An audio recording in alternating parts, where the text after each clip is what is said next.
Hi friends, welcome to the finance and general studies channel. अगर आपने इस channel को सब्सक्राइब नहीं किया तो प्लीज़ सब्सक्राइब कीजिए और अपने दोस्तों और फ्रेंड के साथ शेयर कीजिए ताकि उनको भी पता चले कि स्टॉक मार्केट में कैसे इन्वेस्ट करते हैं। अगर आपने मेरे चैनल के दूसरे वीडियोस को चेक नहीं किया तो प्लीज़ चेक कीजिए। मैं बहुत सारे फंडामेंटल वीडियोज़ के बारे में वीडियो बनाते रहता हूँ। और इसी के साथ मैं डिस्क्लेमर देना चाहता हूँ, जो भी स्टॉक्स में इस वीडियो में बताता हूँ कोई भी रिकमेंडेशन नहीं है, सिर्फ आपकी स्टडी पर्पज़ के लिए वीडियो बनाता हूँ। तो चलिए दोस्तों, आज का वीडियो शुरू करते हैं। अगर आप देखेंगे सारी दुनिया अगर आप देखेंगे क्लीन एनर्जी के पास आपको शिफ्ट होता हुआ देखने को ट्राई कर रहे हैं।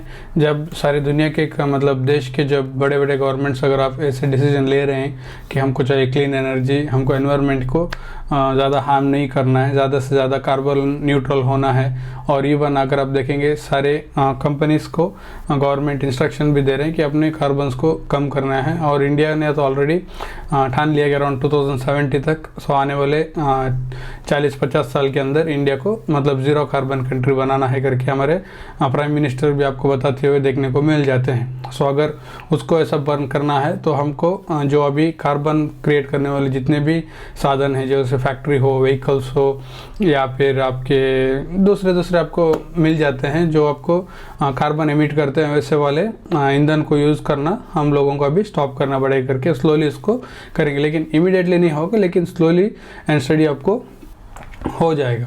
सो अगर इसको ऐसा करना है तो सबसे पहले हम लोगों को फॉसिल फ्यूल्स जो क्रूड ऑयल्स है उसको धीरे धीरे कम करके आना पड़ेगा। उसके यूजेज कोल हो, फॉसिल फ्यूल्स हो, क्रूड ऑयल्स हो, उसको हम थोड़ा धीरे धीरे कम कर आना पड़ेगा। और उसके बदले हमको क्लीन एनर्जी जैसे सोलर एनर्जी हो, विंड एनर्जी हो, या फिर ग्रीन का हाइड्रोजन हो, ऐसे एनर्जी के टॉवर्स शिफ्ट होना पड़ेगा। तो जब ऐसे शिफ्टिंग आपको होते रहेगी तब आपको जो डिपेंडेंसी होगा, क्रूड ऑयल हो या फिर कोल हो या फिर दूसरे कितने भी फॉसिल ऑयल्स हो, उसके और आपको डिपेंडेंसी कम होता हुआ देखने को मिल जाता है।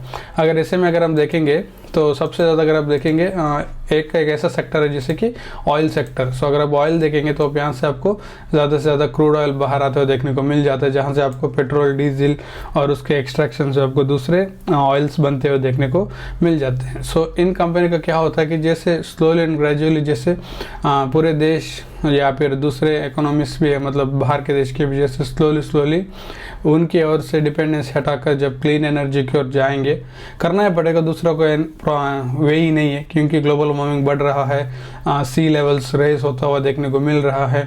सो आपको बहुत सारे रिपोर्ट्स देखे होंगे, आने वाले 20-25 साल में आपको कुछ शहर मैप में देखने को नहीं मिलेंगे क्योंकि वो समुद्र के अंदर चले जाएंगे। उसका मेन रीज़न है ग्लोबल वार्मिंग। सो उसको कंट्रोल में लेके आना तो गवर्नमेंट के पास दूसरा ऑप्शन नहीं है, इनको शिफ्ट करना ही पड़ेगा, फॉसिल फ्यूल के ऊपर से डिपेंडेंसी हटाकर क्लीन एनर्जी और को जाना ही पड़ेगा। सो इसके लिए इन कंपनियों का फ्यूचर अगर आप देखेंगे आपको खतरे में आता हुआ देखने को मिल जाता है। कि हालांकि अगर आप देखेंगे एक कंपनी और दूसरा डाइवर्सिफिकेशन का भी प्लान कर रहे हैं कि इनका प्लांट्स को कैसे वो लोग दूसरे केमिकल्स को प्रोड्यूस करने के लिए यूज़ किया जाए। सो उसके वो लोग डाइवर्सिफिकेशन देख रहे हैं, वो तो अभी आने वाले दिन में आपको देखने को मिल जाएगा। लेकिन करेंटली जो इनका जो मेन रोजी रोटी बोलते हैं या फिर बोल सकते हैं ब्रेड एंड बटर है कंपनी का, उसको तो खतरे में आता हुआ देखने को मिल जाता है।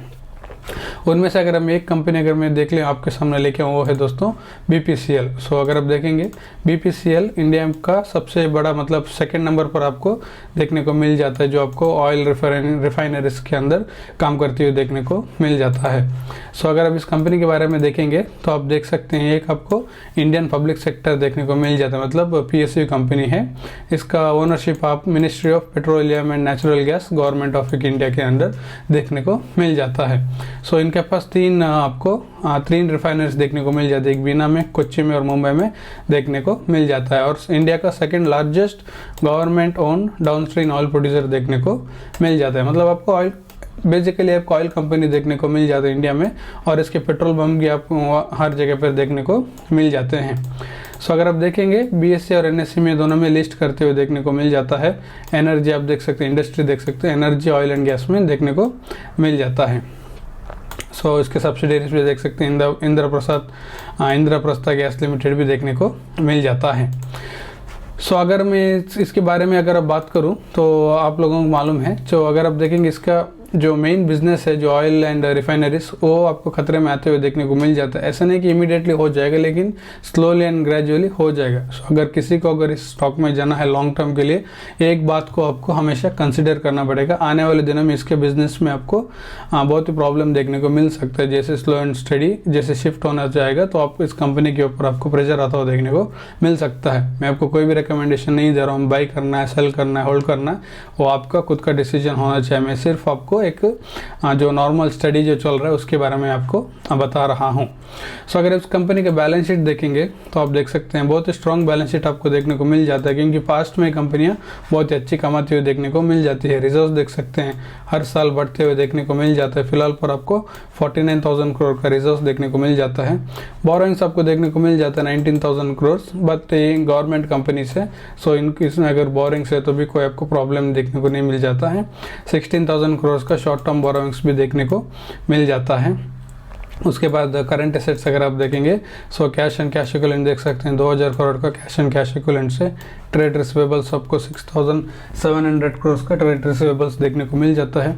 इन्वेंटरीज 38,000 करोड़ से। करंट इन्वेस्टमेंट आपको 4,000 करोड़ का करंट इन्वेस्टमेंट देखने को मिल जाता है। बहुत ही फंडामेंटल स्ट्रॉन्ग कंपनी आपको देखने को मिल जाती है, क्योंकि इनके पास्ट बिजनेस इतने सॉलिड थे, इसलिए आपको इतने सारे स्ट्रॉन्ग नंबर्स देखने को मिल जाते हैं। सो अगर इस कंपनी का बोनस हिस्ट्री देखेंगे तो आप यहाँ पर देख सकते हैं, सॉरी ये डिविडेंड हिस्ट्री है। कंपनी ने टोटल 38 बार डिविडेंड आपको देता हुआ देखने को मिल जाता है। बहुत ही लंबा डिविडेंड हिस्ट्री इस कंपनी का देखने को मिल जाता है, और बहुत ही अच्छा खासा डिविडेंड अपने शेयर होल्डर्स को देते हुए देखने को मिल जाता है। इसीलिए इन कंपनीज का आपको डिविडेंड यील्ड भी अच्छा खासा देखने को मिल जाता है।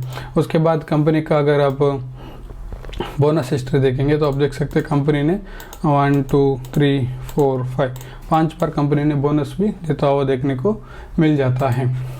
उसके बाद कंपनी का अगर प्रॉफिट एंड लॉस देखेंगे तो आप देख सकते हैं कि कंपनी का मार्केट कैपिटलाइजेशन 1,28 करोड़ का मार्केट कैपिटलाइजेशन देखने को मिल जाता है। फेस वैल्यू आपको 10 रुपये का देखने को मिल जाता है। सो आपको स्प्लिट पे एक्सपेक्ट कर सकते हैं। सो उसी के साथ अगर हम कंपनी के पीयर्स देखेंगे तो नंबर 1 तो आपको रिलायंस इंडस्ट्री देखने को मिल जाता है, क्योंकि उसको रिफाइनरीज ऑयल एंड गैस में कंसिडर किया जाता है। उसने तो ऑलरेडी डाइवर्सिफिकेशन कर चुके हैं अपने आप को, उन्होंने जियो में जा चुके हैं, रिटेल में जा चुके हैं। सो उनको मालूम था कि फ्यूचर में ऐसा कुछ होने वाला है, इसीलिए उन्होंने ऑयल से डिपेंडेंसी हटाकर उन्होंने अच्छा खासा डाइवर्सिफिकेशन अपने बिजनेस को कर चुके हैं। लेकिन इन कंपनीज का भी देखना पड़ेगा ये भी कैसे आने वाले दिनों में कैसे अपने आप को डाइवर्सिफाई कर लेंगे। सो नंबर 3 पर आपको देखने को मिल जाता है। यही आपको एक अच्छा एग्जांपल देखने को मिल जाता है, क्योंकि रिलायंस जैसी कंपनी ने अपने आप को डाइवर्सिफिकेशन कर लिया है, जो इनको ऑयल इससे अच्छा खासा अर्निंग हो जाता है। लेकिन उनको मालूम है ये लंबे समय तक अभी चलने वाला नहीं है, क्योंकि कंपनी होते तो वो लोग 2 साल 3 साल 4 साल के नहीं सोचते, वो लोग डिकेड्स ऑफ ईयर्स के लिए सोचते हैं। सो उनका रिविजन होता है 40 साल 50 साल ऐसे। सो वो लोग उतना आगे का सोचते हैं, इसलिए उनको भी मालूम है उनके बिजनेस के ऊपर खतरा आने वाला है because of changes in the climate. So इसलिए उन्होंने डाइवर्सिफिकेशन कर चुके हैं। तो आपने जो अगर आप इस कंपनी को लॉन्ग टर्म के लिए होल्ड करेंगे तो आपको इसके बारे में विचार करना पड़ेगा। सो इस कंपनी का अगर प्रॉफिट एंड लॉस देखेंगे 2013 में कंपनी 1,900 करोड़ अर्न करती थी, बाद में 4,000, 5,000, 8,000, 9,500, 9,700, बाद में कंपनी में प्रॉफिट में गिरावट 8,500 हो गया।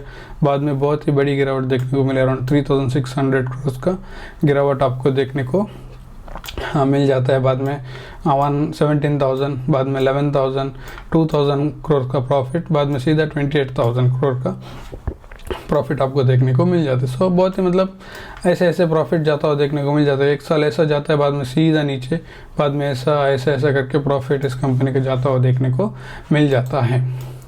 उसके बाद कंपनी का शेयर होल्डिंग पैटर्न देखेंगे तो आप यहाँ पर देख सकते हैं 52-53% प्रोमोटर के पास है, वो आपको गवर्नमेंट ऑफ इंडिया देखने को मिलेगा। FIs आपको 14% है, DIs आपको 22% देखने को मिल जाते हैं। पब्लिक आपको 9% के पब्लिक, अराउंड 10% के पब्लिक आपको देखने को मिल जाता है। गवर्नमेंट भी इस कंपनी को सेल करना चाहता है, वो अपने डाइवेस्टमेंट के लिए वेट कर रहा है, लेकिन बहुत बार ट्राई किया लेकिन कुछ हुआ नहीं है। अभी फ़िलहाल तो इन्होंने इसको होल्ड पर रखा है। देखना पड़ेगा जब डाइवेस्टमेंट के एंड मतलब न्यूज़ आ जाते हैं तो आपको शेयर में अच्छा खासा तेज़ी देखने को मिल जाता है। उसके बाद अगर शेयर परफॉर्मेंस देखेंगे तो आप देख सकते हैं हाँ आज के दिन तो अराउंड 1.25% गिरावट हुआ है।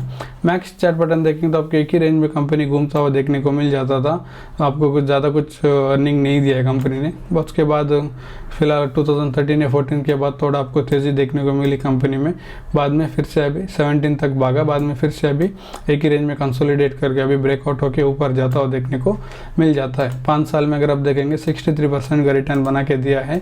फ्यूचर इस कंपनी का बिजनेस में आपको थोड़ा अनसर्टेनिटी देखने को मिल रहा है। अभी शॉर्ट टर्म में तो आपको अच्छा खासा देख सकता है, न्यूज़ेस आ सकते हैं, लेकिन आने वाले दिनों में इनके लिए बहुत ही प्रॉब्लमेटिक आपको देखने को मिल सकता है। आशा करता हूं दोस्तों आपको वीडियो पसंद आया हो। पसंद आया तो प्लीज़ चैनल को सब्सक्राइब कीजिए, अपने दोस्तों फ्रेंड के साथ शेयर कीजिए ताकि उनको भी पता चले कि स्टॉक मार्केट में कैसे इन्वेस्ट करते हैं। फिर से मिलेंगे और एक नए वीडियो में, तब तक थैंक यू, बाय।